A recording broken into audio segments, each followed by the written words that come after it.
welcome to the Keyboard Road Warrior with me, Movie Scout 007, where we play Euro Truck Simulator 2 with nothing more than a laptop and a keyboard. So,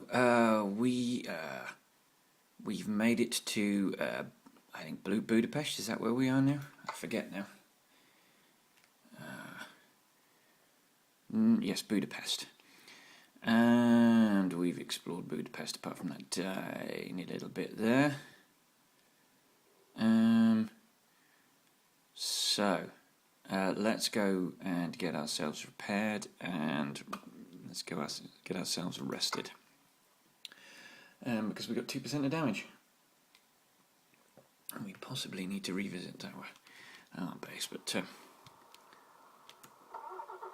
engine on. Handbrake off. And let's go. Let's abandon that load like a bad smell. Oh, we were so close to getting an excellent on this one as well. And then I cut a corner on... I got away with that. I cut a corner coming off an exit. Here we go, it's the Renault garage. The Renault dealership, sorry.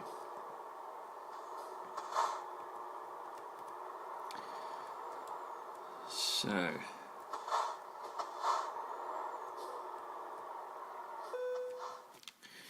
let's repair. Let's look at what we did. Well, £326 for 1% to the engine, 132 for no percent of the transmission. Sometimes this game makes me giggle. 562 for 2% to the chassis, 1,115 for 1% to the cabin, and 228 for 1% to the wheel. So that's £2,363. Done. Right, so we are going to now rest.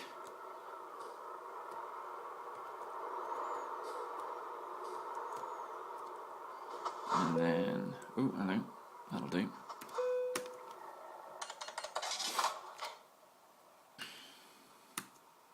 And rest, as is our want. And then rest. Oh, it's raining. Typical. But it is 6 o'clock in the morning, which means that we do get some daylight very soon, right? So we're in Budapest. Let's find ourselves some gainful employment. Boom.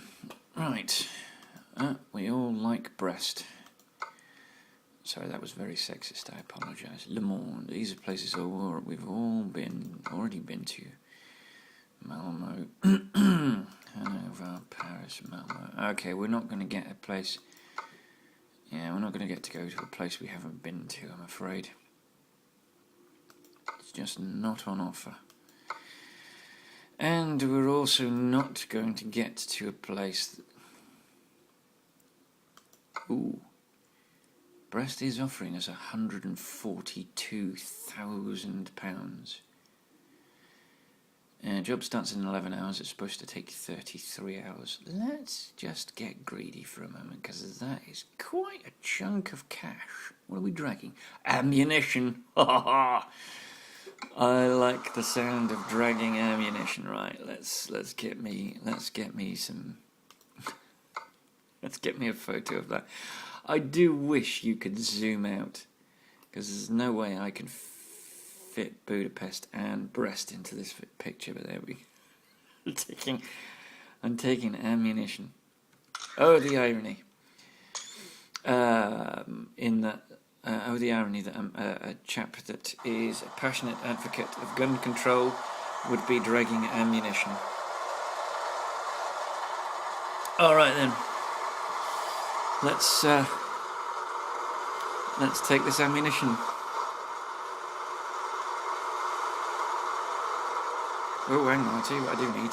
Wipers. Now, apparently these are one of the things that that SCS fixed in their 1.9 update. They said that they were fixing wipers. They said they were fixing wipers and interior. I don't know what wipers and interior means, but I don't know what it is precisely they've done to improve the wipers. Is it the noise? Is it the speed? Is it how much moisture they clear? I don't know. Right. We are going to stop at this one because there's traffic.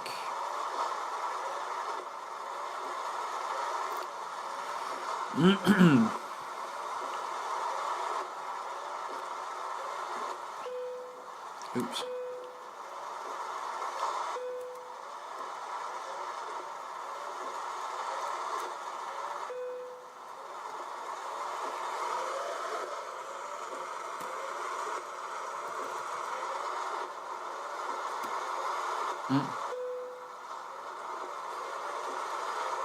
I don't know what key that is, but hang on. Options. Keyboard. Retarder. Okay. That's interesting. I don't know what key that is. Ah, I think I do, actually, yes. Alright.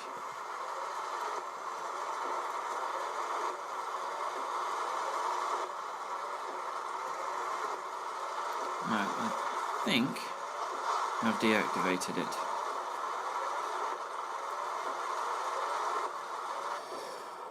Alrighty. Alright, let's take our job. Boom.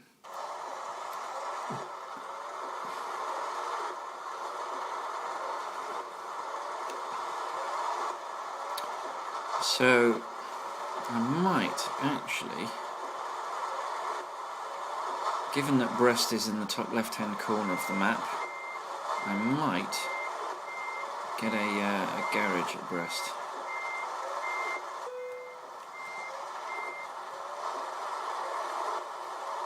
That might be a plan, because it would allow me to fast travel later on in the game. That's going to become important when I want to start driving on particular roads. I'm going to want to be able to fast travel.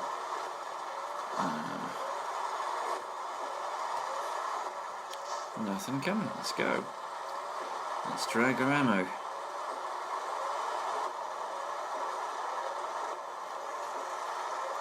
Okay. I wonder if you crash with the ammo, does the trailer explode? No, it doesn't. I know it doesn't.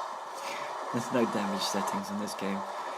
There's damage percentages and there's damage financial penalties, but there's no actual physical there's no visual representation, sorry, not physical, no visual representation of damage, which would preclude the chance of having explosions.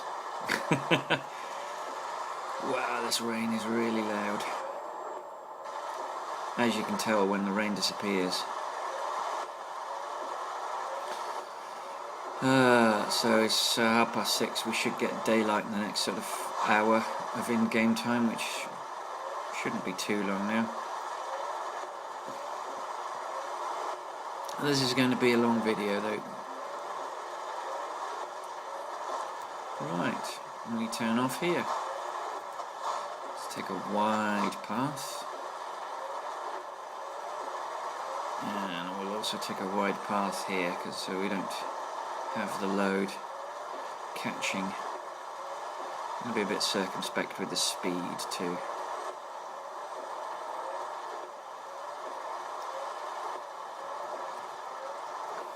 Alright.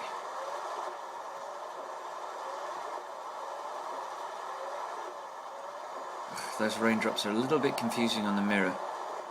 On the window, sorry, that obscure the mirror. Don't know that rain actually works like that on a side mirror, I'm not sure. I'll have to look at that when I'm next in my car and it's raining.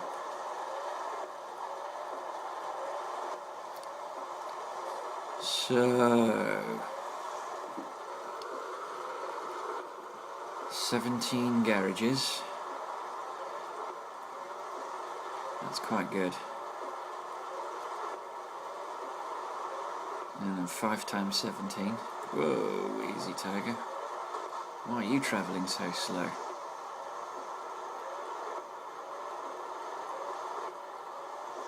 That was a bit of a shocker.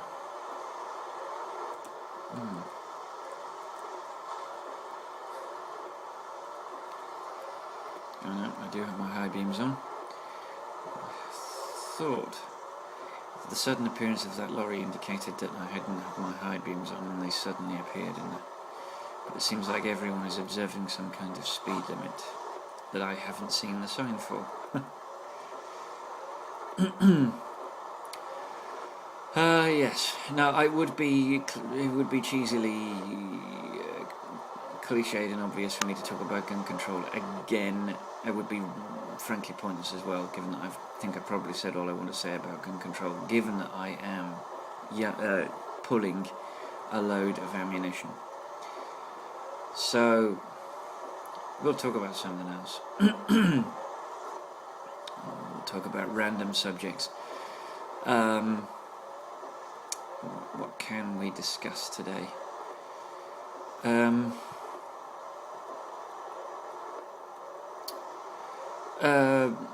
Let's talk more PlayStation. Recently, PlayStation Home got trophies. If you're not familiar, if you have a PlayStation and you don't know what Home is, I'm not entirely surprised. It's one of those things that doesn't seem to have much of a point. I periodically dip into it to see if there's anything I'm missing, see if anything I can get, any freebies. But whoa.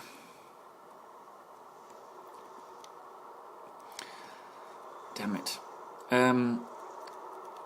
See if there's anything that they're in there that I haven't seen. But they got an email from PlayStation to say PlayStation Home now has trophies. Yay! Yeah, it has a handful of trophies. They're all right. I got half of them just by opening Home again because I'd fulfilled the objectives for half of them. I own 5 properties. I've bought a certain number of clothing. Oops. Oh, sorry, I had to concentrate there for a second because I was about to tip the truck over. There are a couple of trophies I can earn just by opening Home every day for 10 days and taking a photograph.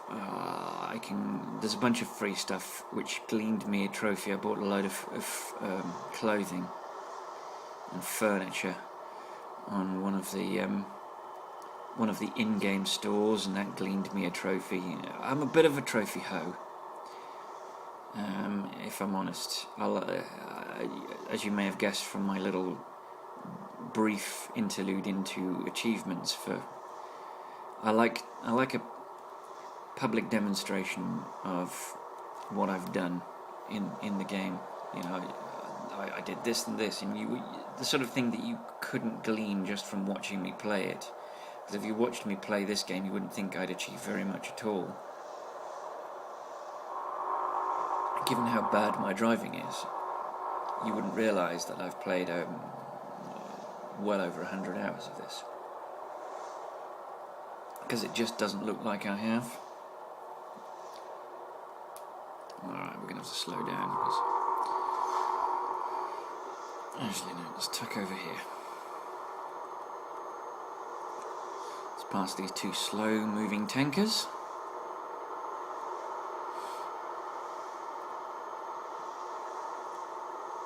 More people are getting money for me. It's all good. Sorry. More people are getting money for our little business. Oh, God, itchy nose. Need to brake. Because that Mini is trolling me. Oh no, it's not trolling me, it's observing a speed limit that I haven't seen the sign for again. I don't mind getting speeding fines, I don't mind getting fines for whipping through red light. In-game, not in real life. In real life it's catastrophic to get a speeding fine and get a fine for zipping through a red light. But in-game, given my profile wealth, I'm not that bothered about missing the odd speed limit. and getting a fine. I'm not worried about getting the odd red light jumping fine and the odd wrong direction fine. I'm worried about getting loads to their destination on time, and I'm worried about getting them there without damaging them, because that impacts on the XP, it impacts on the career building. What was I talking about? I've forgotten already. Oh yes, so yes, home got trophies. I think it got something like 15 trophies, something like a gold, 4 silvers and 10 bronzes or something like that. So I've worked my way through. I've got something like almost a half. So I'm on something like 49% or something ridiculous. I don't know.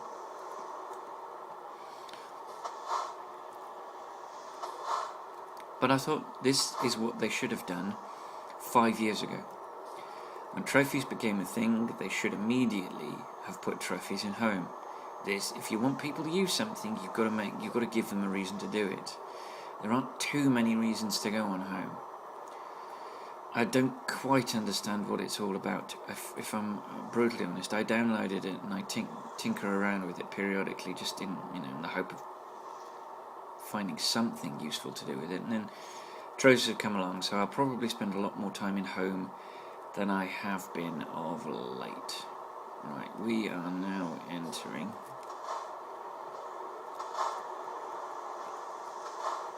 Slovakia. So we tuck through the bottom left-hand corner of Slovakia to get into Germany or Austria? Austria, I think. Then we'll probably pootle through Austria, and then we'll go to France, and then we'll drive across the whole width of France.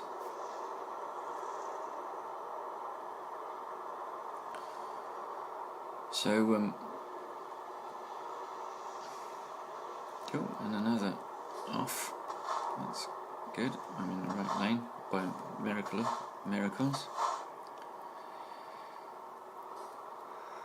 Let's keep to the outside. Use the rebel strip. Oh, excuse me. Sorry, I'm a bit tired. I don't know why. I've had plenty of sleep. But, I'm a little bit tired at the moment.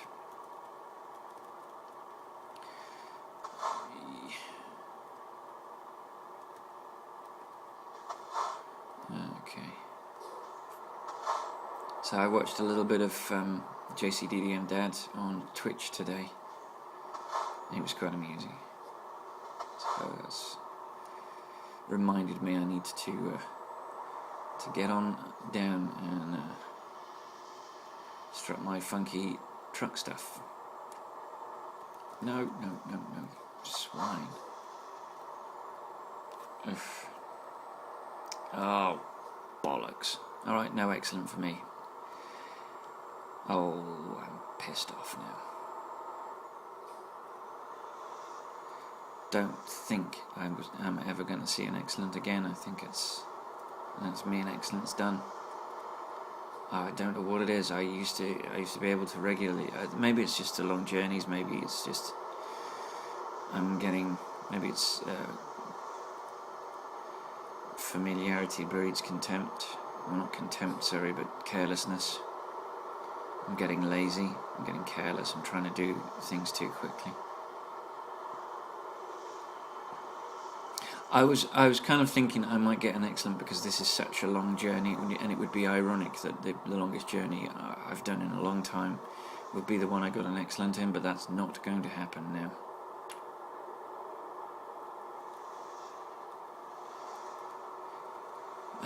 So yes, trophies. They're a thing. They're new to gaming. There's never really, beyond completing the game and beyond succeeding within the game, there's never been any sort of tangible recognition of that other than you got to finish the game. Until the Xbox 360 came along, and they came out of the box with something called achievements. If you play Xbox, you'll know what achievements are. I've never been an Xbox gamer. I've never owned an Xbox ever. I think if I had been into gaming when in the PlayStation 2 Xbox era, I might have got the Xbox, given that the Xbox was a better piece of hardware than the PS2. I don't know, it might be that I just went with PS2 because I had a PS1, I'm not 100% sure. But they came out with the Xbox 2 years after the PlayStation 2, by which time there was a huge install base for PS2 and nobody wanted an Xbox, and it didn't do very well. I mean, it was, like I said, it was probably the better hardware. So when they decided to go 256-bit, when they went with the when they came out with the 360, they decided to bring it out early. They decided to use the same delivery medium, CD-ROMs.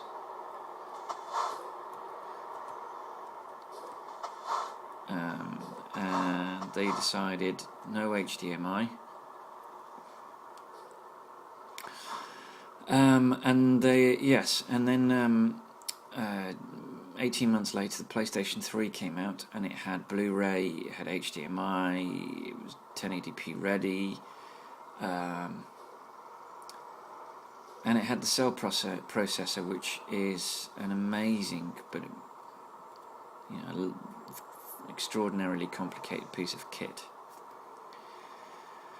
And because the Xbox 360 was essentially a gimped PC, specifically for the console market, it was very much easier for game makers to make and optimize games for the Xbox 360, even though it was significantly inferior hardware. Oh no.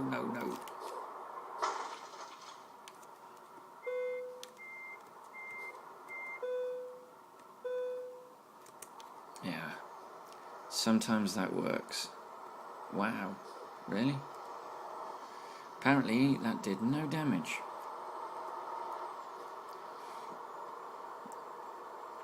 I must have got the handbrake on and just in time. Sometimes if I know I'm going too fast and the brake isn't cutting it, I put the handbrake on as well, just to help me come to a stop quicker. Clearly that did the trick and stopped me just short of doing real damage to the truck. But I already had damage to the trailer. So yes, the Xbox 360 came out of they learned their lesson. Don't come out late. Either come out at the same time or with better stuff, or come out earlier and get the market share before anyone else can. Now, the PlayStation 2 is still the most popular, the largest selling game console of all time. More people bought PS2s than any other console.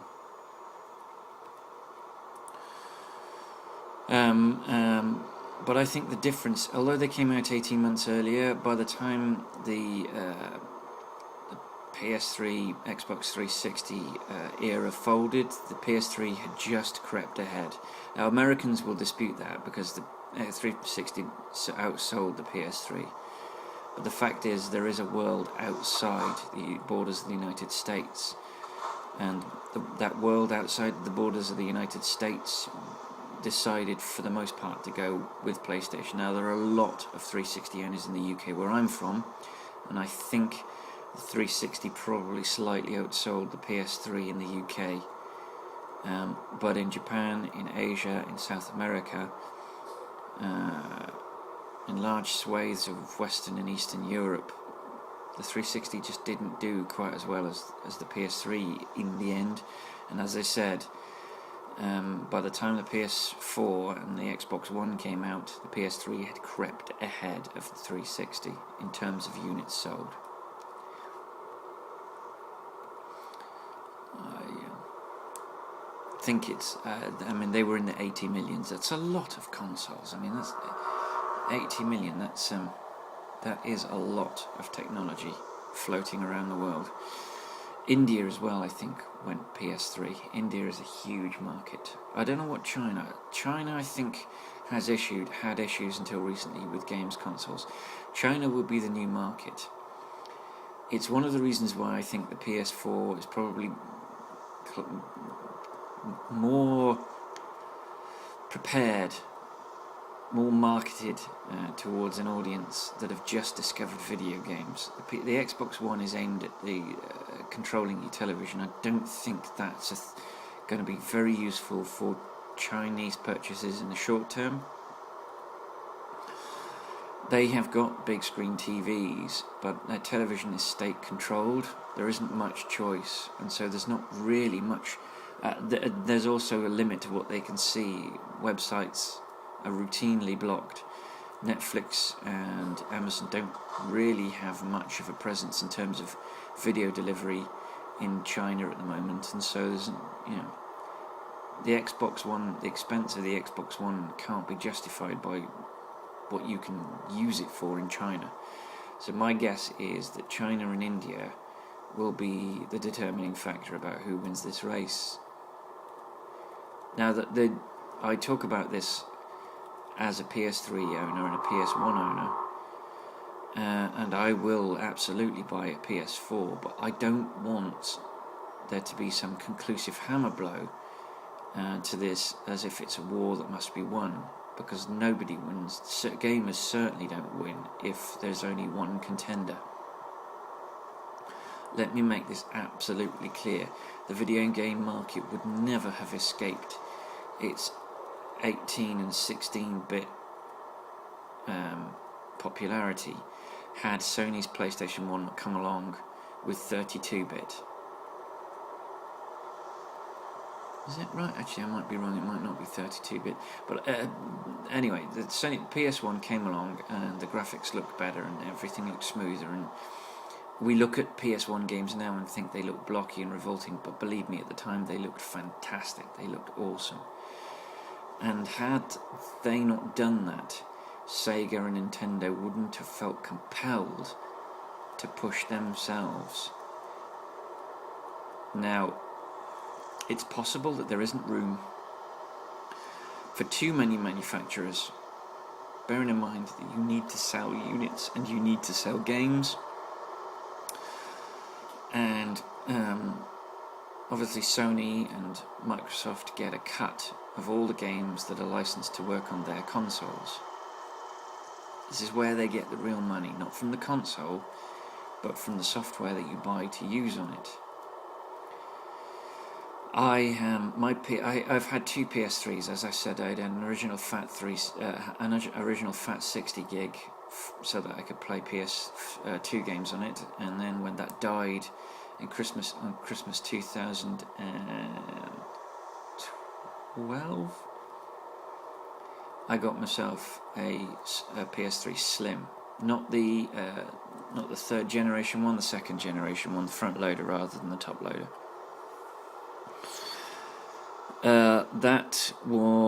It was £300 for the Fat, and it was 200 for, I think it was 250 for the Slim with a game. I got Batman Arkham Asylum with the console. So that's what, 550 quid for the game, for the consoles. I have I think I've just got two more loan installments and then I'm done. Or was that just income rather than, I think that might have just been income. Oh no, there's a loan installment. I've got 80 games. These games are mostly I think I've got 20 games that I got with PlayStation Plus, but 60 games I paid for, and 3/4 of those I bought brand new. I started buying games secondhand, and then I read a couple of articles and watched a couple of videos about why secondhand games are actually bad for gaming. and I determined never to buy a second-hand game again. Well, given that I'm going the digital route now, from now on, that's never going to be an issue. I'm never going to buy another second-hand game. Well, certainly not going to buy another second-hand game that the publisher's going to lose money on. I was thinking I might buy a PlayStation 2 and get a few. I've got a couple of PS2 games, but I might get a couple of more of my favourites. And given that the PS2 is backwards compatible and my PS1 has issues, I might get a nice skinny slim PS2 and just sort of tuck that in the corner and use it periodically when I want some old school. On the other hand, I might not. On the other hand, I might just digitally download them and play them on my PS4 with the better controller. Actually, yeah, no, that's what I'm going to do. I'm not going to buy a PS2 just for the sake of having a PS2. That would be silly. Yeah, so I'm going to continue playing my PS3 because I've got a butt ton of games that I haven't finished, and for nostalgia purposes I will want to go back and continue to play. I don't know whether my PS3 cloud saves are going to be compatible with my PS4, and I don't really want to spend extra money to buy a game that I've nearly finished just so that I can complete it on and just have the one console. But I am a console man. Although I love this game, I'll probably remain a console man because it's easy. You can just sort of get in the game. You don't have to worry about whether the game's going to be compatible with the machine you've got. I will stream, obviously, and I will play this game. I'm going to build a rig for this game over the course of the next 6 to 12 months, while I've still got an income to support that. Alright, we're entering Deutschland. I would sing the national anthem, but I'm not sure what to sing at the moment because I'm not 100% certain what the right thing to do is. Because I'm confused. Anyway, I don't think you're actually supposed to do the lyrics anymore, or I don't know. Yeah, it's a bit confusing, given their history and their feelings.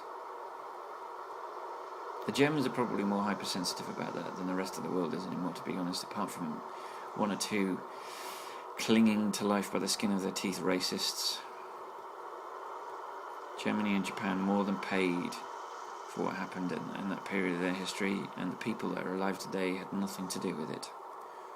You cannot continually blame a people for what their ancestors did, or for what a small number of their country's ancestors did. So, yeah. Anyway, so how I got... Oh, yes, I got on that because of the German flag. Let's just ignore that little segue and carry on talking about my... Yes. So, yes, Xbox introduced achievements. So you'd get points. You'd get an achievement for doing a certain thing, and a PlayStation liked the idea, but they didn't want to directly copy it. So what they decided to do is to go with trophies instead of achievements. Now they've added a whoa.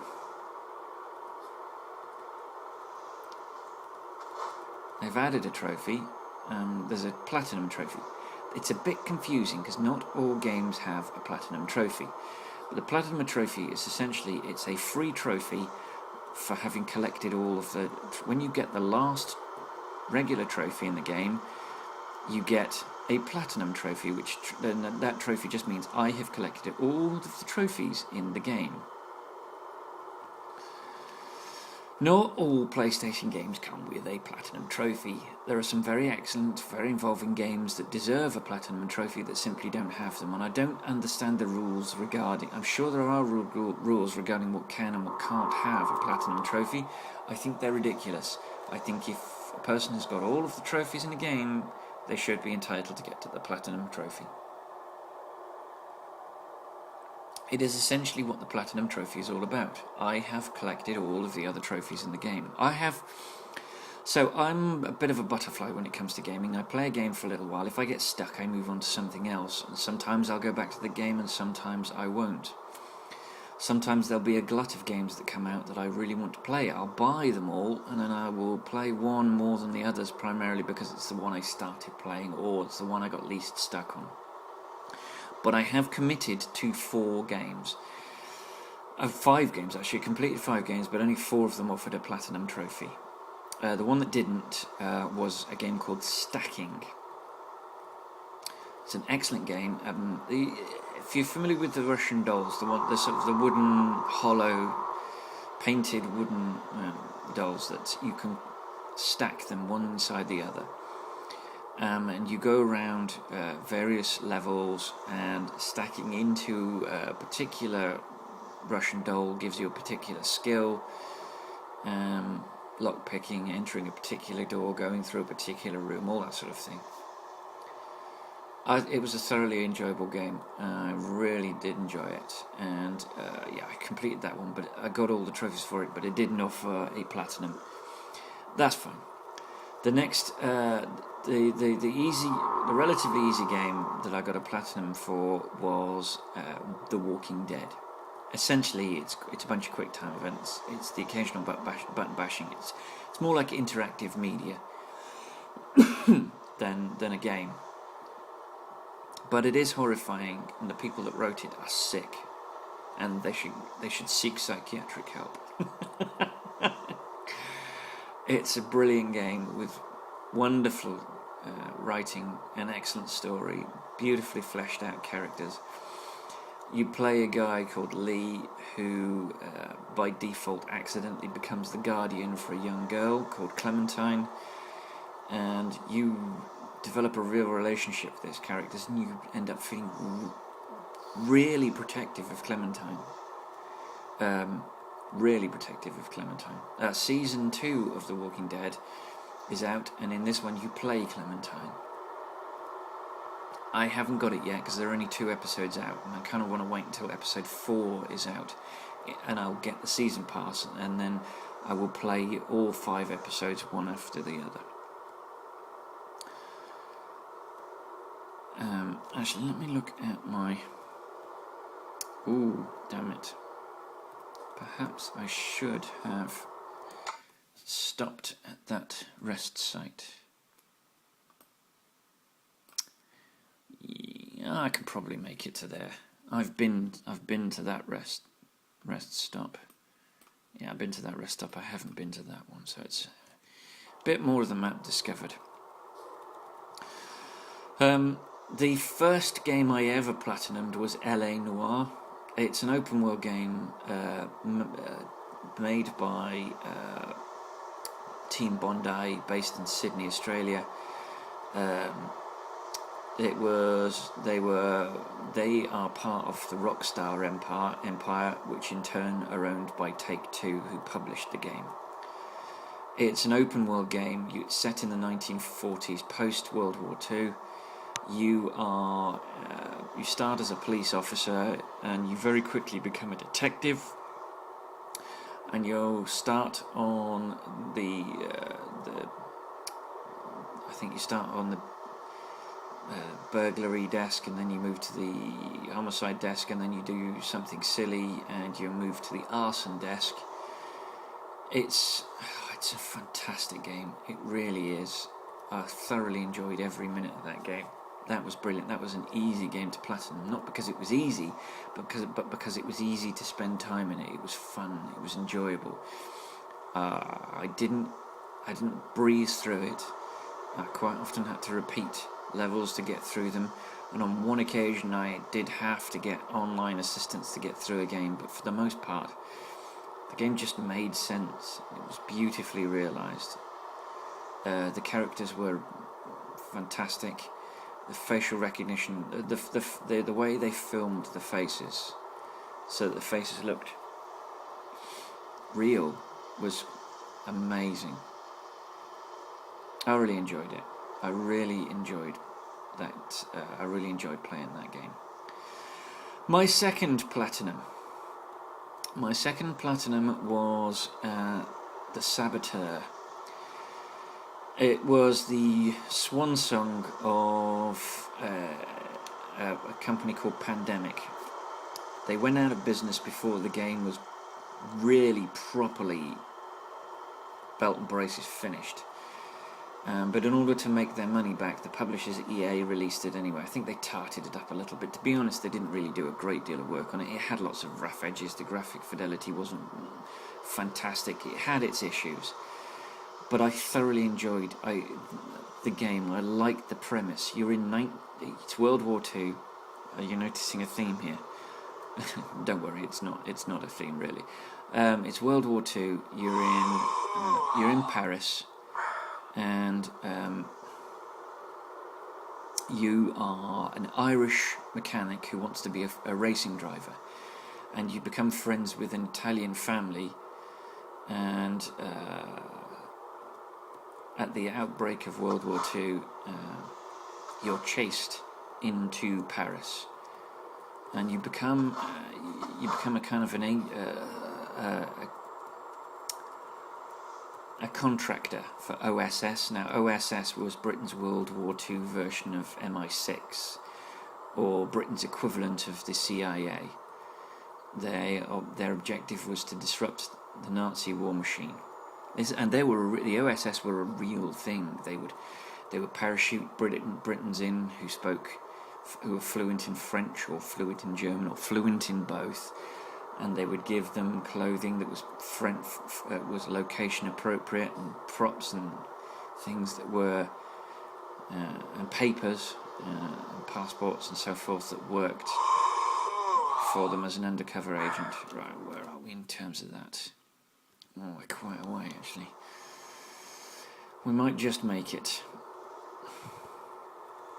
Anyway, so you're playing this Frenchman who's dragged into World War II, and you spend the game assassinating people, blowing things up, being generally disruptive to the Nazi war machine in Paris, as you encourage the locals to rebel against the Germans by completing missions and destroying a percentage of the Nazi propaganda war machine and the oppressive Nazi war machine. So things like speakers, sniper nests, scout cars, tanks, radar stations, that sort of thing. As you destroy this sort of stuff, the locals becoming emboldened. The game in that area goes from black and white to colour.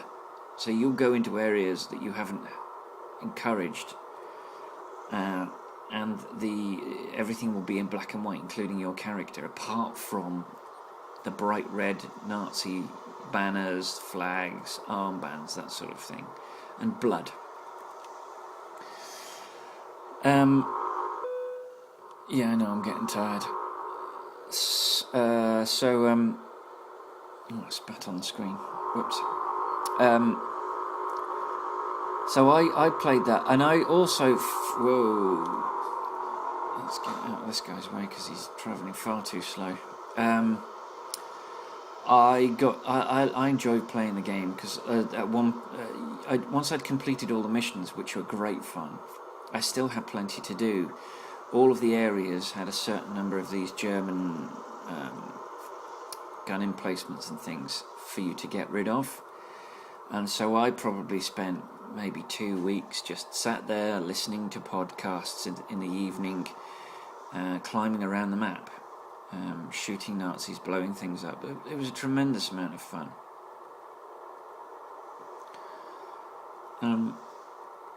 Yes, there was a large element of parkour to this. You could climb up poles and window ledges and the sides of buildings. It was a little bit like Assassin's Creed in that respect, which is what made me go to Assassin's Creed 2 next, which was my third platinum.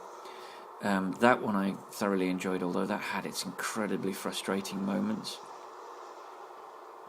But I did enjoy Assassin's Creed 2. One of the things that these three games, in fact, one of the things that... Whoa. poo.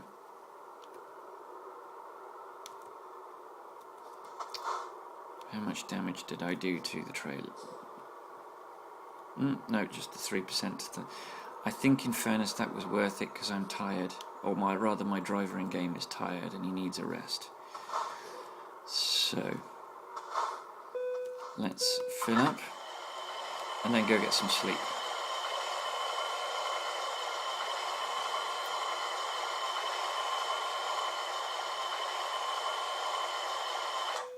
Alright, £759 for 519.86 litres. Let's go park.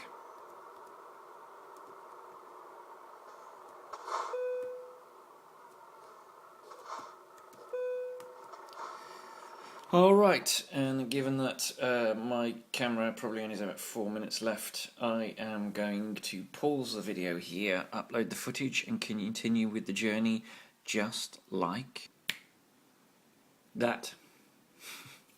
Okay, let's rock.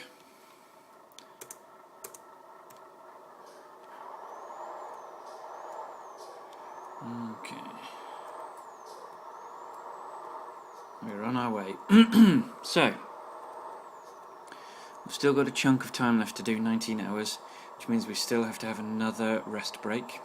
This is all land-based, so we're not going to get a ferry to help us with that.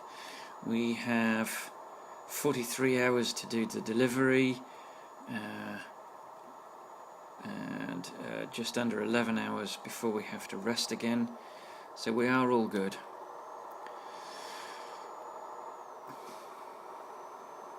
So once we're under 11 hours, preferably once we're under 10 hours, we can have another rest break. We're at 3.5 million, well, almost 3.5 million pounds, which is good. We are starting to get a buffer so that at the end of every journey we're able to buy a garage and then fill it with staff.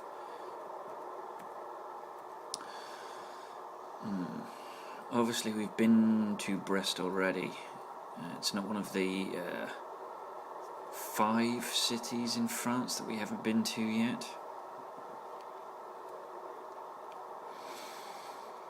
Oh no, we need to be over one.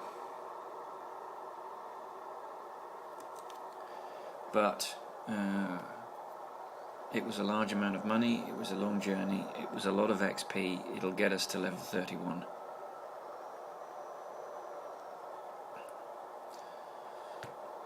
It was by far and away the largest amount of money that we've been offered for a job, possibly, I think 60,000, 65,000, maybe 68,000 is the most we've ever been offered. We've never been offered as much as 111,000 before, which I think is the amount. Oops.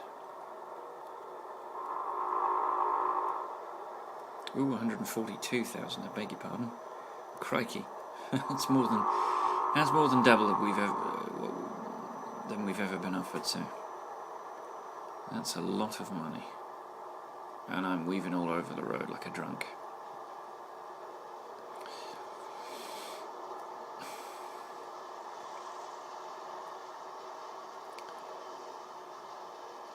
So this puts us in the big time.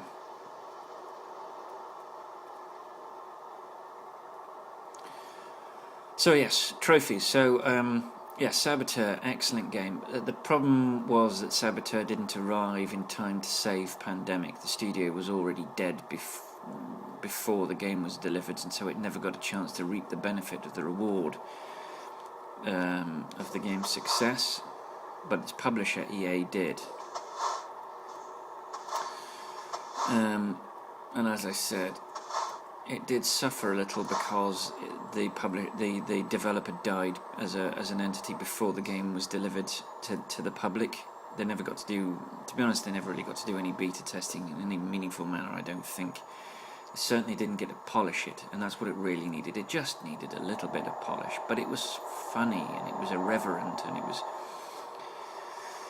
was interesting, and and I thoroughly enjoyed it. I got lost in it. Like I said, I spent a good fortnight mopping up the collectibles, which were, as I said, radio towers, tanks, scout cars, propaganda speakers, sniper nests, machine gun nests, radar stations, fuel dumps. I had a tremendous amount of fun doing that. It was, it was an entertaining 2 weeks. And as I said, I listened to podcasts. I listened to the Podcast Beyond, which is IGN's PlayStation podcast. And I listened to Smodcast, which is Kevin Smith and his producer Scott Mosier. Although more often than not, Kevin Smith and a random guest, or no, it's not random, but a particular guest. So yes. So that was platinum number 3. I think platinum number 2 was The Walking Dead, because I think I did that in the UK when I was still in the UK. I didn't finish Saboteur until I got to New Zealand. I did all of the story missions, and I probably did half the collectibles in the UK, and then I did the rest of the collectibles in New Zealand. And then my 4th and current final platinum was Assassin's Creed 2. It shares some elements in common with Saboteur in that you can climb, but that's where the similarities begin and end. If you've been living under a rock and don't know what don't know what Assassin's Creed is, then you play 2 different characters throughout the series. One is a guy called Desmond, who is a modern day guy who goes into what's called an animus, where he goes back in time and he controls former ancestors. In the first one, it's a guy called Altair. In the second one, you play a guy called Ezio Auditore di Firenze, which means Ezio Auditore of Firenze, which Firenze is what the Italians call Florence. It has large elements of parkour, where you're climbing buildings, you assassinate people, you meet historical figures, you explore cities, both on the ground, but more particularly on the rooftops and from the walls. It had a series of collectibles. You collected money, you collected various works of art that were stolen from your property. You collected clothing, you collected weapons, and you collected upgrades to those weapons. You collected medicine, and you collected poison, and you also collected feathers. Now the feathers relate to the beginning of the game. You've got a little brother, very little. I think your character is something like 17 or 18 at the beginning of the game, and your little brother's probably like 6 or 7, and he likes to collect feathers, eagle feathers. So you collect these eagle feathers, and then you take them to a chest in your mother's room. She keeps them in a little chest, a little wooden chest. And the idea is that once you've collected all the 100 of, is it 100 or it might have been 50 of the feathers, it kind of cheers your mum up a little bit. You also have to find all of the vantage points. Vantage points give you more of the map to see. The more of the map you can see, the more of it you can explore. It opens up the map to you. I know I sound bored while I'm describing this, but actually I'm not. I promise you, it was fun, and I enjoyed whoa. Well, I'm glad he did that, because if he hadn't done that, I wouldn't have slowed down for that corner.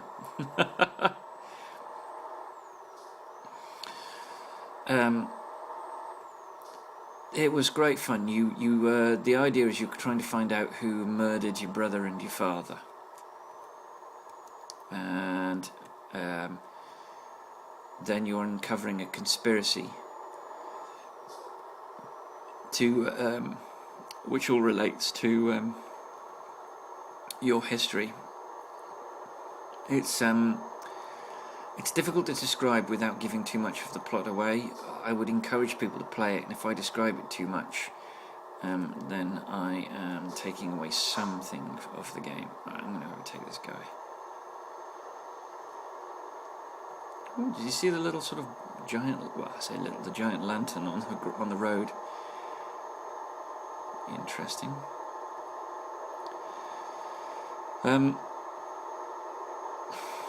I like the way it pieces history together. You have to find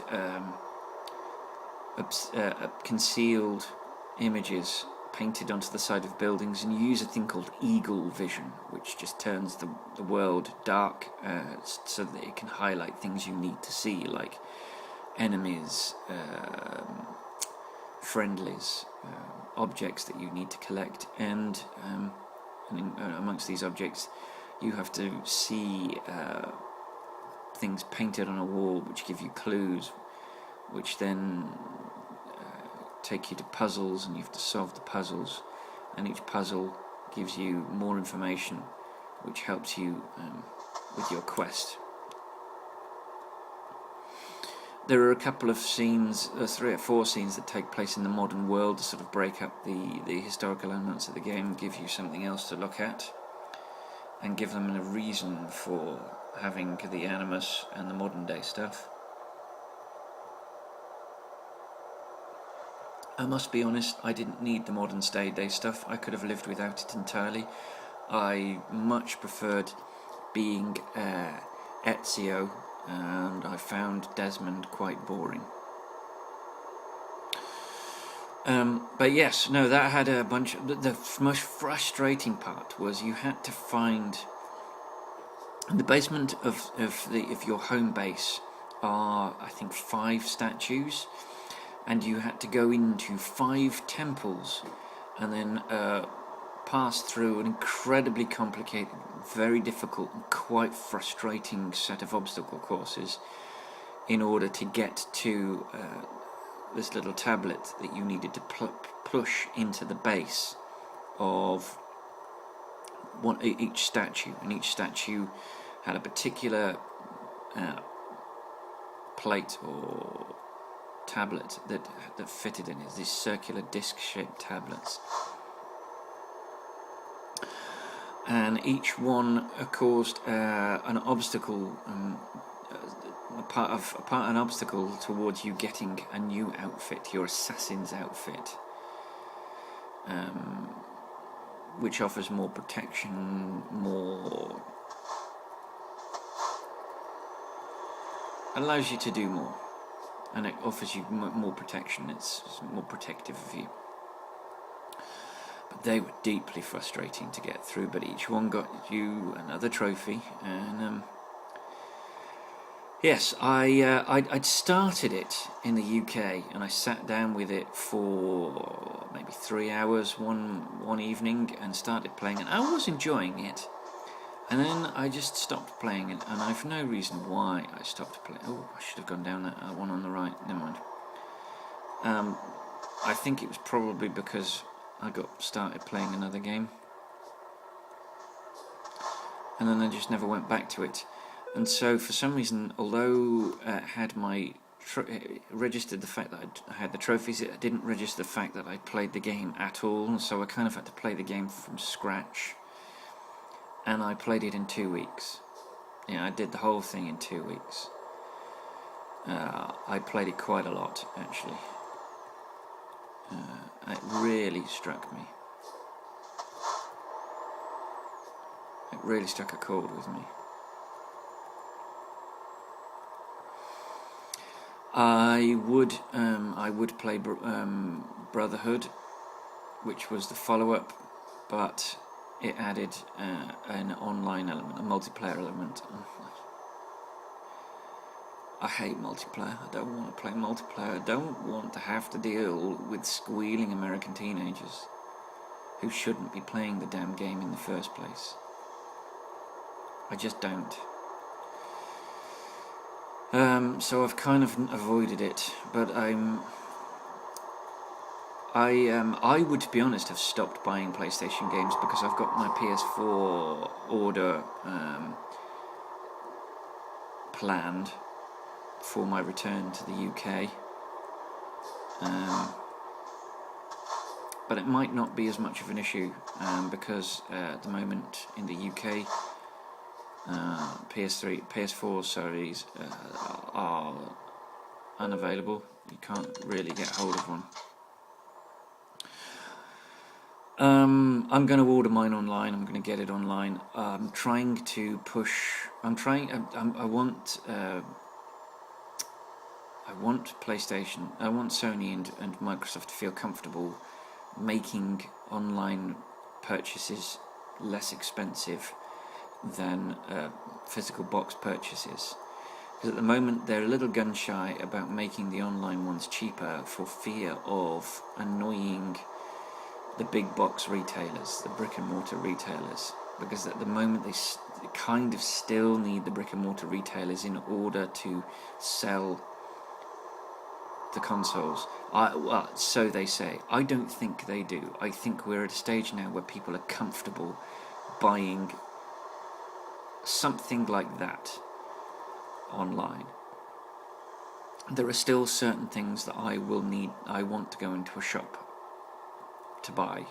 I will still buy clothes in a shop rather than online because I want to make sure the stuff fits before I buy it, and it's a real pain in the ass sending something back.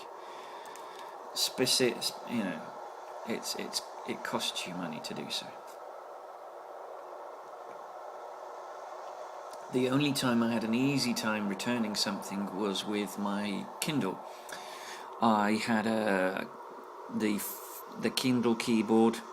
It was the 3rd generation Kindle, maybe 4th, I'm not sure, but it was the last one that had a keyboard on it. And I had it for 9 months, and then I got little cracks in the corner of the screen, in the case, near the corner of the screen. So I sent it back, and they returned it. Actually, I had to return another one. That's it. Yeah, no, I bought one, and it didn't arrive in time, so I sent an email. I bought one in December 2010, and I gave enough. I ordered it early enough that they should have been able to deliver it to me before Christmas, as was the promise on the website. Order now, get by, blah. Because I wanted to take it with me to New Zealand, because we were going on a 3-week holiday to New Zealand, and I wanted a Kindle to take with me. And I bought a bunch of books ready to launch onto my Kindle, and then I had no bloody Kindle. And when I came back to the UK after my 3 weeks in New Zealand, I sent them an email saying, "Where's my flipping Kindle?" And they said, "Oh, I'm terribly sorry. We'll send you a Kindle, and if it shows up, please return the other one." And they both showed up on the same day. The replacement and the Kindle I'd ordered showed up on the same day. So I double-checked the serial number, see which one was the replacement. And I kept the replacement, and then I sent the first one back. Then, as I said, when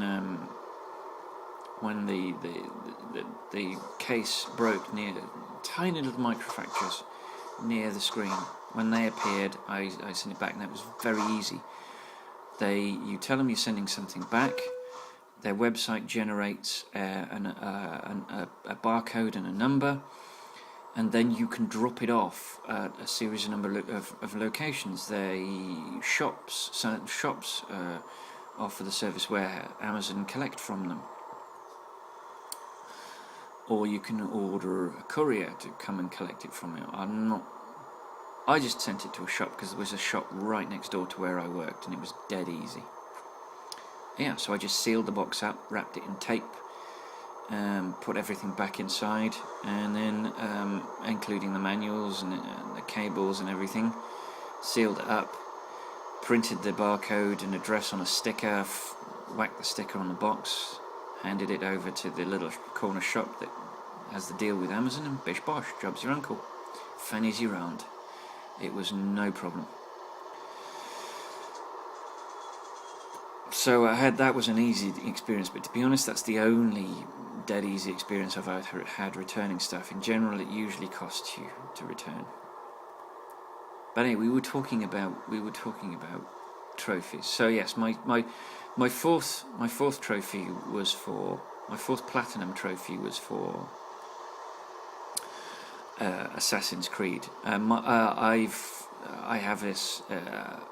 As soon as I got my first trophy, I decided that my little avatar for my PlayStation ID was going to be whatever character was most representative of the game that I had most recently platinumed. So I had Cole from LA Noire. I had Lee from The Walking Dead. I had Sean Devlin from The Saboteur, and currently I've got Ezio from Assassin's Creed 2 as my avatar. I am so close to a whole bunch of platinums. I just need to do the multiplayer stuff for Grand Theft Auto 4, but seeing as it requires me to play multiplayer, I don't think I'll ever get that platinum. I'm very close to the platinum for Heavy Rain, but I need to replay the game in a specific order, in a specific way, to get one trophy which completely conceals who the murderer is, which helps with one of the endings. I also need to do the Kamikaze trophy. You need to drive the wrong way down a road in exactly the right way, and it's such a nightmare. I can't tell you how many times I've tried to do that and been unable. It's horrifyingly difficult, and I think that might prevent me from. It's one of the reasons why I haven't gotten around to doing the other parts of Heavy Rain, is because it's just so annoying. It's that one thing that I cannot get right in order to get that trophy. And I think what I have to do is I need to sit down, because it's a game I really want to platinum. It's a game I really, really, really enjoyed. Which was why, hearing from so many different people that the follow-up, which isn't a sequel, is a completely different game, Beyond Two Souls, was a bad game, made me very unhappy, because Heavy Rain was such a good game that I was quite sad that I hadn't managed.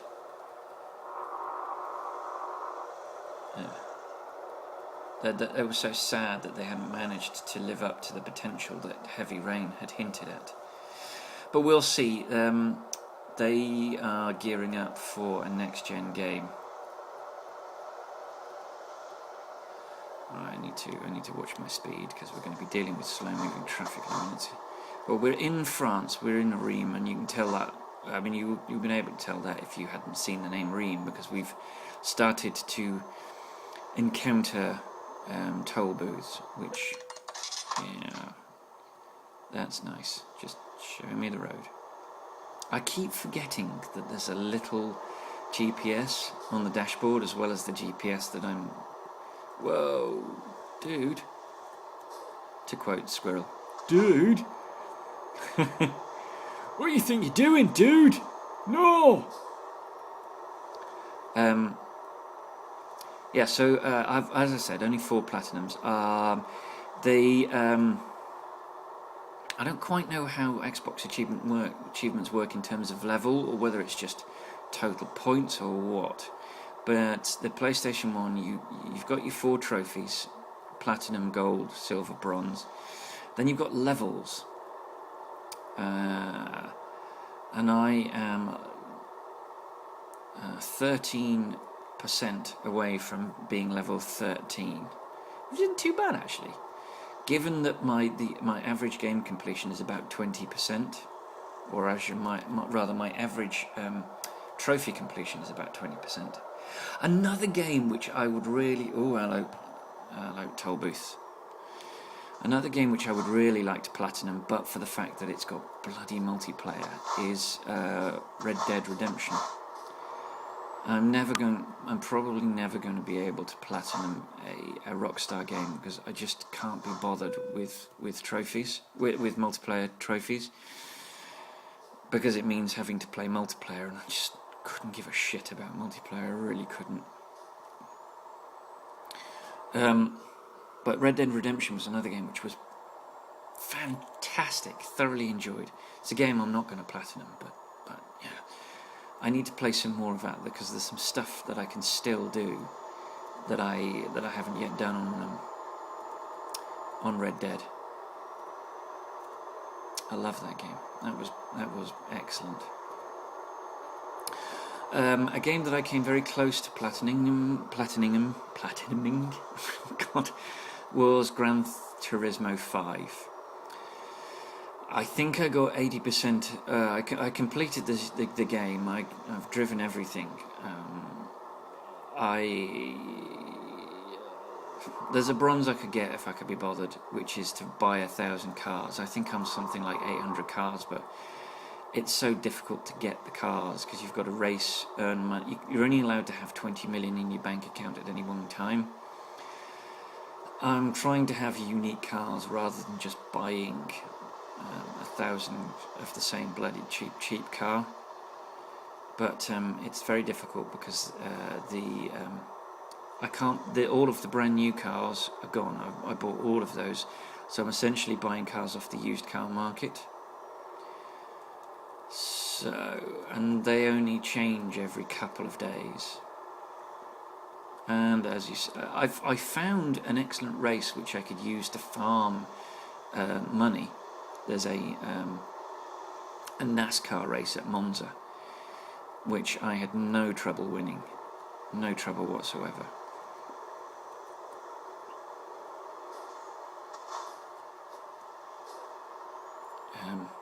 And that allowed me to. Whoa! Right, we'll go down this one. Clearly, we were meant to go down this lane. But I'd end up with 20 million, and I would be able to buy 5 cars, and it would take me like 1% closer to the 1,000 cars. It just took far too long.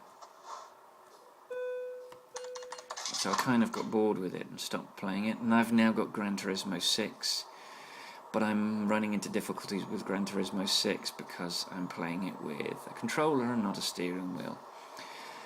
There were a bunch of races that I was having issues with. I find it very difficult to win the NASCAR races on the ovals.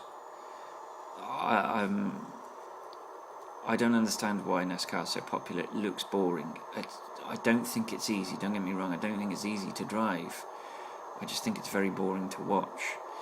But I also have problems in Gran Turismo 5 with the NASCAR races. I don't know. I clearly don't have the right technique for the corners. So I couldn't win them. But there's a trophy for getting all golds on everything. And I did that in the Class A stuff, but not the licensed stuff, and not the special events. So yeah, I had a long slog. I managed to get my national licenses all gold. I've got to do my international licenses and my special super license, but I don't think I'm ever going to do it. It would be nice to have the platinum for it, but I don't think I'm ever going to be able to do it because I've moved on to 6 now. And then hopefully by the time I get back to the UK, my PS4 will have Drive Club. Maybe Drive Club won't come out, I don't know. And then maybe in a couple of years there'll be Gran Turismo 7. That'd be nice. I don't know. There are a whole bunch of games that I've got like 50-60% of the way through, but for the most part I get sort of 10 to 20% through the game and stop. A game I'd love to platinum is Ghostbusters, but that's got an online play thing, and I don't think anybody's playing multiplayer Ghostbusters anymore, so I think it would be very, very difficult to get those online ones. I think that will be less likely to have screaming teenagers in it. I don't know. I think it'd be very hard to get it done, because I think I'd have to get people to help me with it, and I don't know anybody that plays the Ghostbusters game, so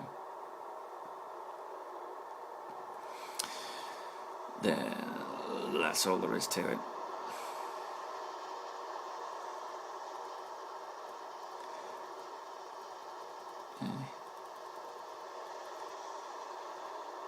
Anyway, so I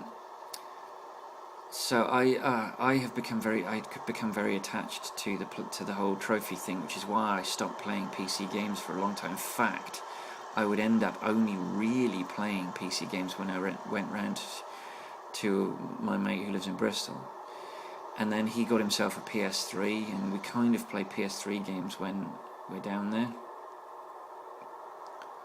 So yeah, that's not really happening either.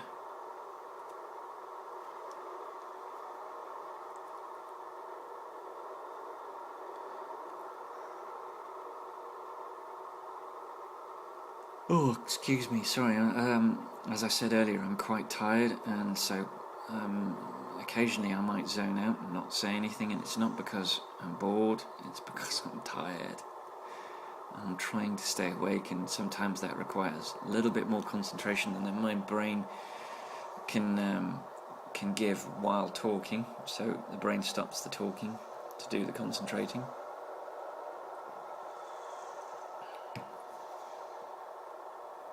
Oh, sorry, I took a sip of tea. You've got to keep the throat lubricated. You're talking for an hour and a half to 2 hours, your throat does get a little bit hoarse.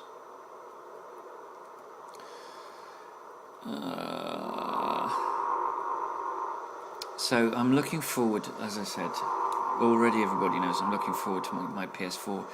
I'm going to get Assassin's Creed 4, and I'm going to get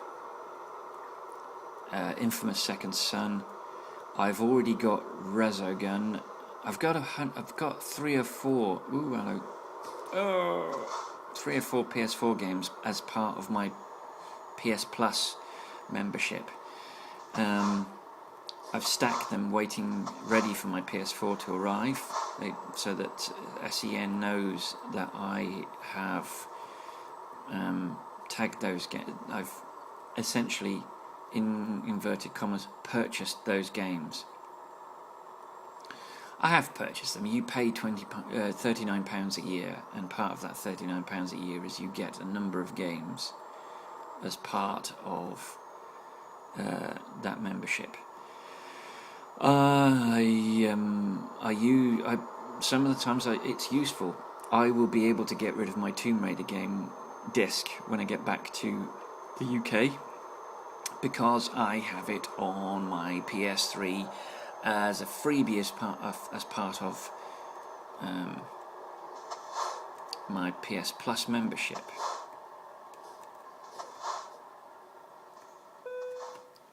Right. I think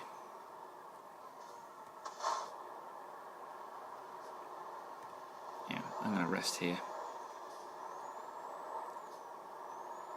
because I do have to rest. And so look, I've got 8 3/4 hours. I've got to stop in 2 hours 20 minutes, so yes.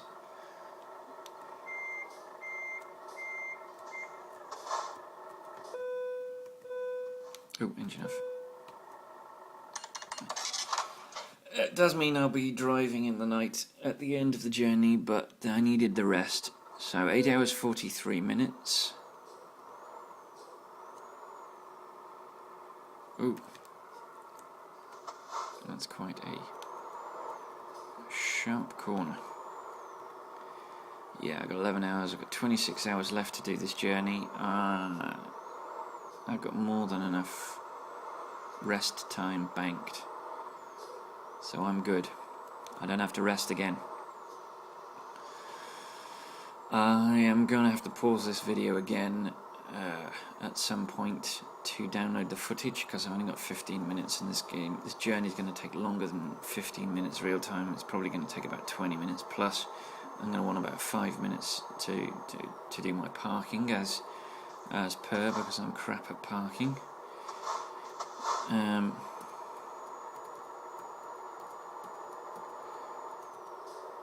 But that's the way it goes.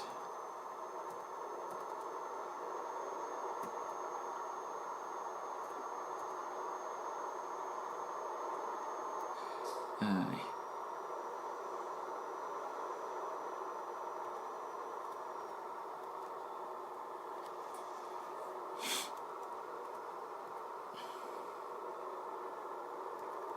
Sorry, concentrating again, not speaking. Yes, I'm looking forward to Watch Dogs. I'm looking forward, although I don't know whether the Division is going to be available on the PS3. I would really like to play the Division. I'm hoping that's coming to the PS3. Watch Dogs looks amazing. Infamous Second Son looks amazing. Assassin's Creed Black Flag looks amazing. I played Assassin's Creed 3, which is the one set in America.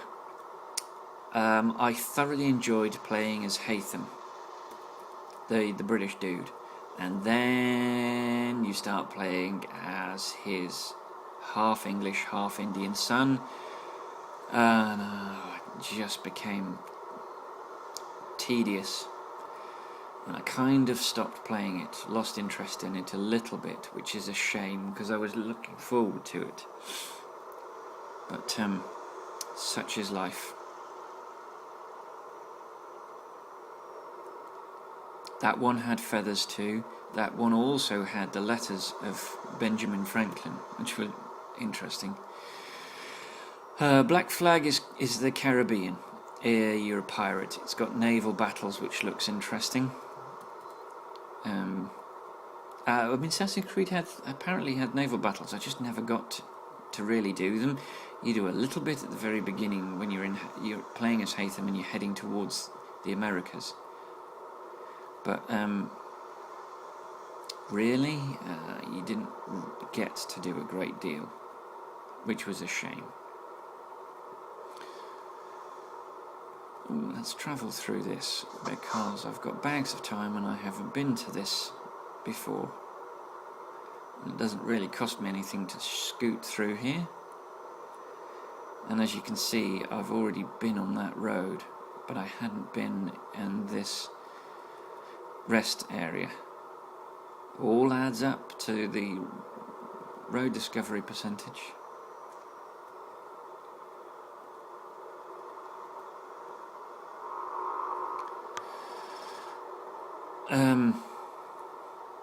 So yes, there aren't many games out for the PlayStation 4 at the moment, which is fine because I've still got a butt ton of PS3 games to finish. I'm still going to be having PS Plus games to play. I will want the next iteration of FIFA, because I'm a football fan, as you might well know. I keep busting into this to talk about Liverpool and football. There is a World Cup coming up in Brazil this year, and so there'll be a World Cup game which will be on PS4, no doubt, so I'll probably get that, because, you know, reasons, because I'm into football. What I tend to do with the FIFA is a little bit like, if you're an American, FIFA is like the soccer equivalent of Madden or MLB The Show. It's an annualized sporting game franchise, revolves around one particular sport, in this case soccer. You can either control one player, you create a player and control him, or you control an entire team. and you play through season after season, and they annualize it, which means that every year they dump the new football kit in, they put the new players, the signings that were made. So essentially, all the stuff that they could generally do with just a patch, they flog you for £49.99, like $80. New Zealand, probably $60-70 US. That's the one thing I like about having pounds, is that we are essentially the only major nation that uses pounds as a currency. So when you say pounds, it cost me X amount of pounds, people know automatically you're talking about pounds sterling, the UK currency. It gets a bit confusing with Americans because they still do weights in pounds. We do it in kilograms. Or actually, I don't do it in kilograms. Certain things. I don't do my body weight in kilograms. I do that in stones. But I should really do it in kilograms. We as a nation, the United Kingdom as a nation, should commit completely and wholeheartedly to metric. We should change our speeds to kilometers an hour. We should change our distances to kilometers. And I think there's some emotional value in serving beer in pints, but we can serve it in half litres. A half litre is a smaller measure than a pint. Might encourage people to drink less. It probably won't. But no, there's some value in that, I think, maybe. But yes, we should commit to the metric system. We sell goods in foods and other weights and measures. We serve food and objects, things like DIY objects.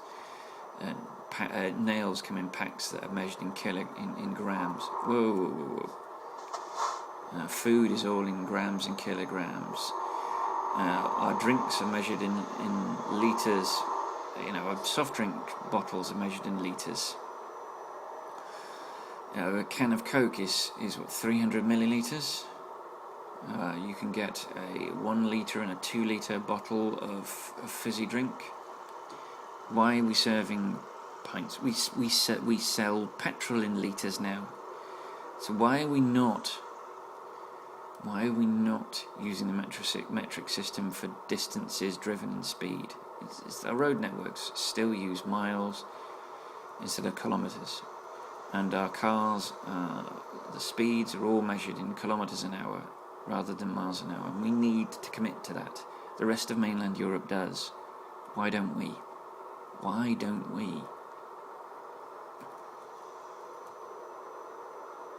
We'll make life easier for everyone.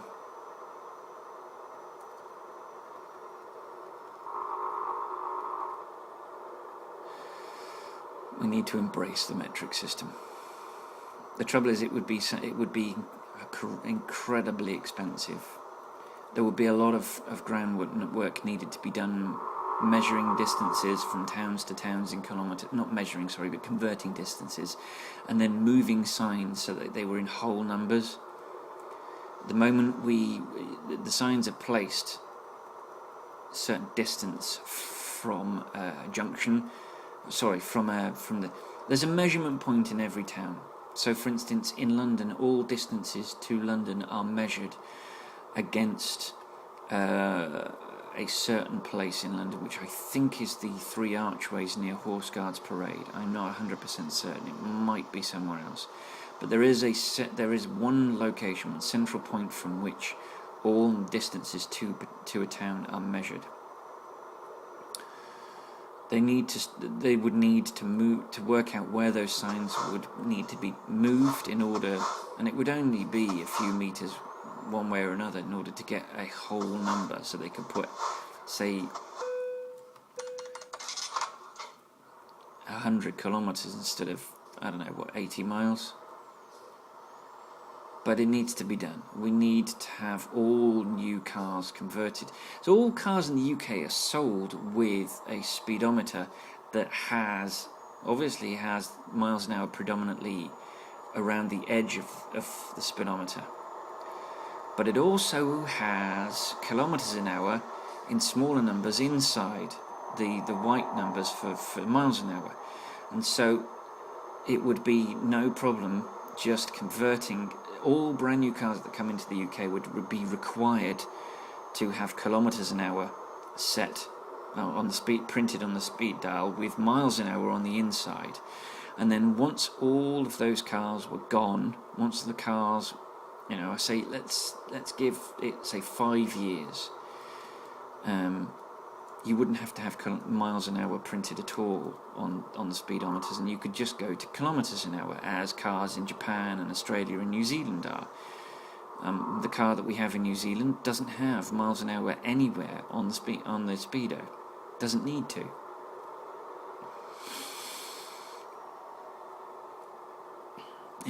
I can't think that it would be particularly hard to do that. Obviously, people would need to wrap their head around around kilometers versus miles an hour. But that would be something that people would get used to. It's just that people don't want to get used to something new. I think that's the objection. Is you would get the obvious moronic, racist objections that we're Britain, we don't like change. That's too European, we hate Europe, which is just moronic. Whoa, that was a bit. We both were in the wrong now. He was in the outside lane wanting to go inside, I was in the inside lane wanting to go out. We crisscrossed and just about survived. Alright, I'm going to now start to look for an appropriate English second language. I'm going to look for an appropriate place to pull over and pause. And obviously this is not an appropriate place to pull over and pause.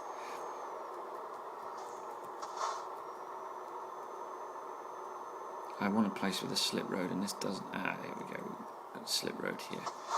So this is the first time I think I've had to pause the game because of the distance. Alright, so we'll be back in 1 second, quicker than you can say Jack Robinson. Alright, we're off again.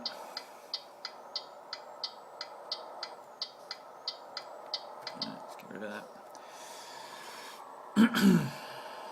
So, when I came to New Zealand, I brought my PlayStation 3, but obviously I couldn't bring all the disc boxes for my the existing games. So my wife had a CD wallet. I don't know what happened there. I got dumped to my laptop screen. Obviously, I didn't want to show you that. So in edit, I will have cut out where it happened. Okay, this is not funny. This is a bit stuttery. Something has launched. Seems to be okay for the time being. If it gets a bit more stuttery, we might poise it. Suddenly, oh my goodness me, that's awful. Okay, no, I have to pause this. Sorry. Excuse me a moment while I sort this game out. Well, surprise, surprise, it was a piece of software that I don't want, that was installed as crapware by the manufacturer of the laptop. It was McAfee. I couldn't have chosen a more stupid and moronic time. I'm sorry, but 5 o'clock in the afternoon, which is when I'm recording this, is not an appropriate time to be running a flipping virus scan. But that's what it was a virus scan. Right, so, where was I? Yes, the wife had a CD wallet she kept music in when she had one of these Discman things, those portable CD players. And it had 74 slots. So I was able to bring 74 games with me. So actually, yeah, now that I think about it, I don't have 74 games. I probably have closer to 90. I don't have 80 games. I probably have closer to 90. That's a lot, actually. And I was talking earlier about the number of games that I've got. The average game has probably got about 30 or 40 games. 30 times £49. Yeah, that's a lot more that they get per console. Yeah.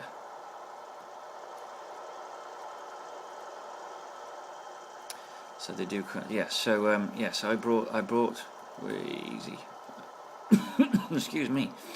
I brought them all over in a CD wallet. So I've got. I couldn't bring a whole bunch of stuff. I didn't bring my Move controller, which I kind of regret now. Because there's a couple of games I can't play without it, which I could have just left at home. I didn't so where I've got an annualized franchise game, I only brought the latest, so I didn't bring FIFA 9 or FIFA 11. I only brought FIFA 13. I did bring LA Noire, but that's because there's still a couple of little things that I can do on that game that didn't revolve around the getting the platinum, the badges, the police badges. I never actually bothered to collect them all, and I kind of want to now. But for some reason, the profile of my game is a little bit screwed. It doesn't recognise the progress of all of the games. I don't know what happened. But I went back in it just to sync it with the Rockstar's social club, the Rockstar social club, where it keeps sort of a record of your progress in the game. And it had, as far as Rockstar social club was concerned, and I hadn't played the game at all, so I thought maybe I had to sync it. It's not worked. It's a shame, because I was keeping a close eye with the social club on what I was doing and what one of my friends was doing, but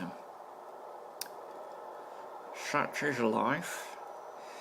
When I go PlayStation 4, I will have my face on my PlayStation rather than an avatar. Possibly. We'll see. Kind of like the anonymity of Movie Scouts 007. Kind of like being a grown-up covert in a sort of the world of a teen. Although, to be honest, if my wife would tell you I ain't no grown-up. So we are nearly at our destination, which is cool.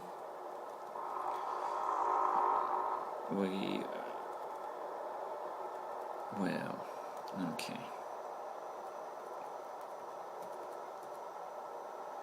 And then once we've done that, we will quickly whiz around Brest to find all the roads, although I'm not 100% sure how large of a town or city Brest is, whether we'll have to do much discovery. Let's whiz through here, because it's a part of the road network we've never visited.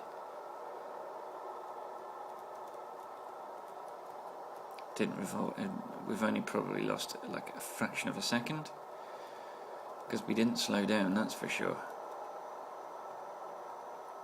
Yeah, we have lost a little bit, but not much. And we got a bit of road. We discovered a bit of the road network that we never would have.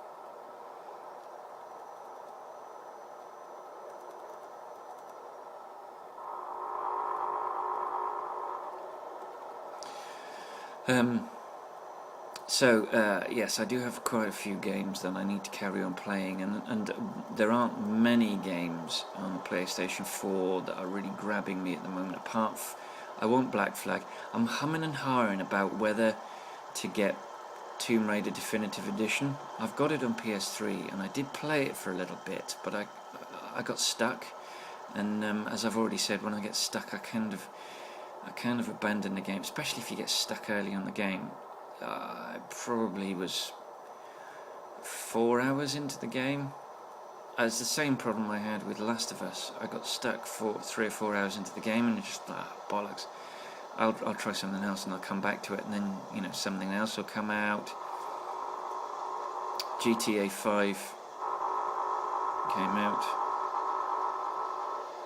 and so I kind of got distracted by GTA 5 and never came back to The Last of Us,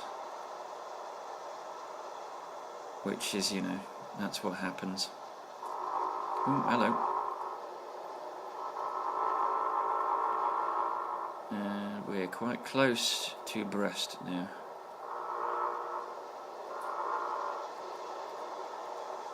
And I am slaloming around the circuit like a rally driver.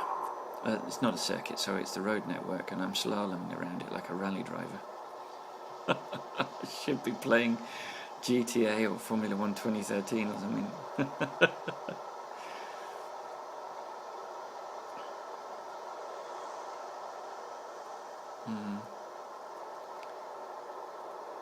Or maybe Burnout, actually. Burnout would possibly be a more appropriate game for my... Oh, we got to slow down good and proper. Right, we are approaching Brest. So, we need to watch our speed and look out for exit. There's our exit for Brest. Now, Brest is a port, so I think I might well actually get the garage access to a port. And it's the top left corner of the map at the moment. Right, actually, now we're on the outskirts of Brest. Oops. Oh, wow. Okay, there's only one bit of Brest we haven't discovered. So what I'll do is I will do a loop and then come back. I'll do a loop, I'll get the garage, and then I'll come back.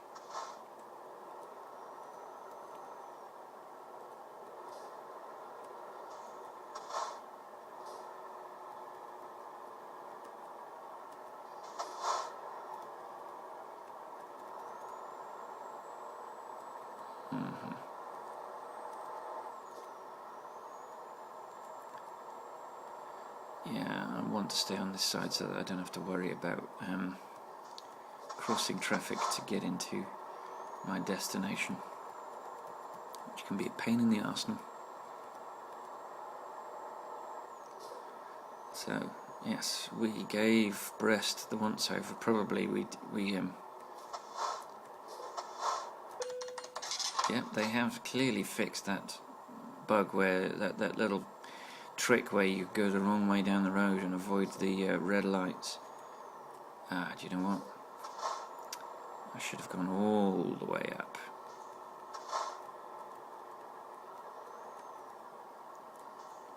Never mind.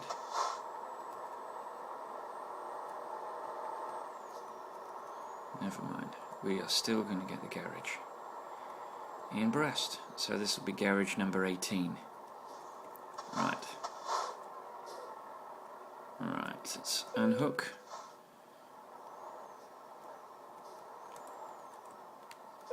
Let's buy it for 100,000. Yes, we want to.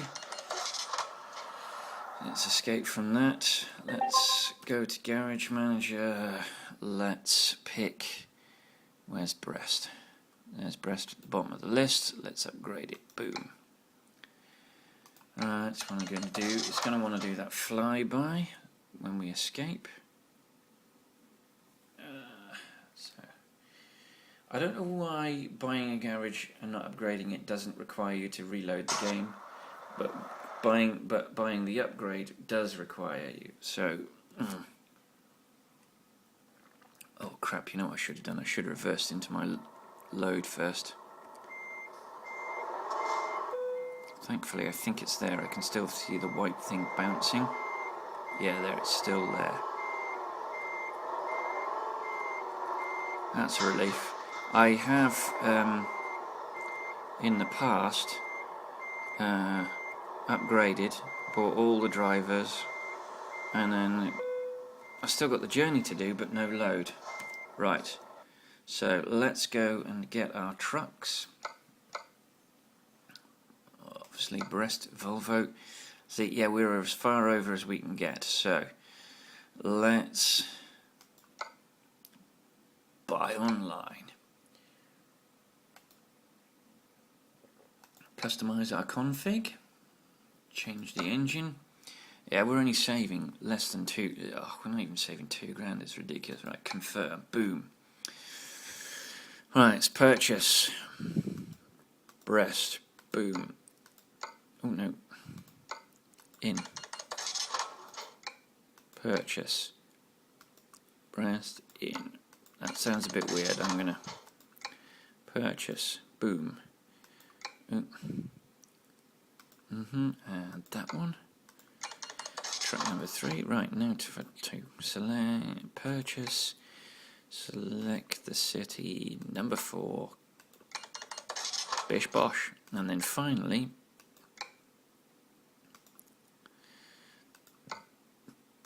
we're in. Okay. So since we recruitment agency. Since we last hired some drivers, we discovered 2 recruitment agencies.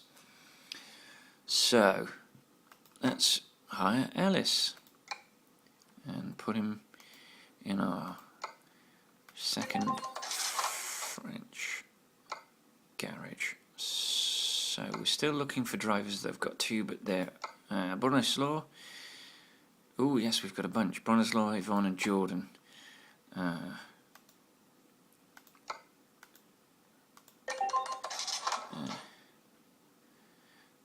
Where are they? Yvonne, she's got, oh yes, she's got ADR and she's got just in time. She looks a bit young, but oh, look at that. Richard, long distance and fragile.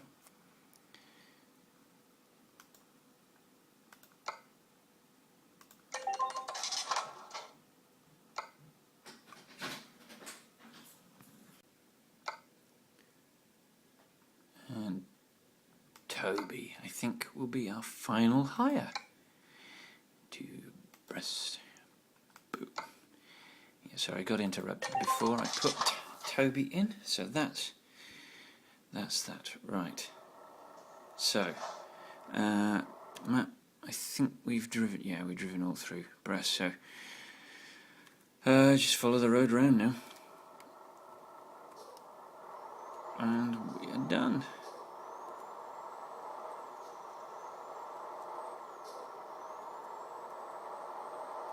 Okay. Let that car get through and then we'll swing in.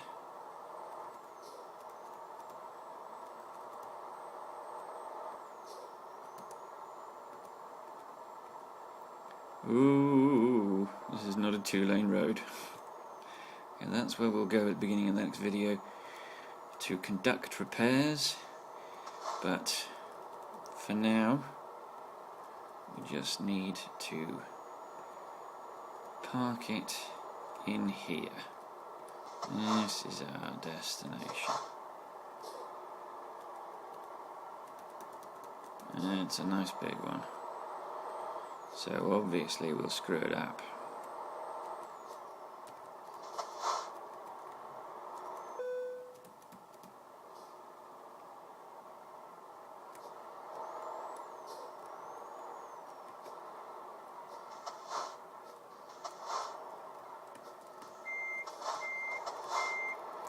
Right, I think the trick is to just try and keep... Oh, no. The trick is to try and keep it as straight as possible. No, don't want to go that way. I want to go straight. I want the vehicle to go straight. No. That's it, keep going. Oh, come on. How? Okay, now I've screwed this up.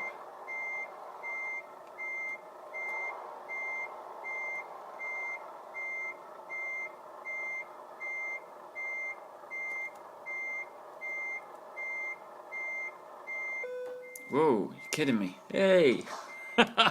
Okay. Handbrake on, engine off. Right.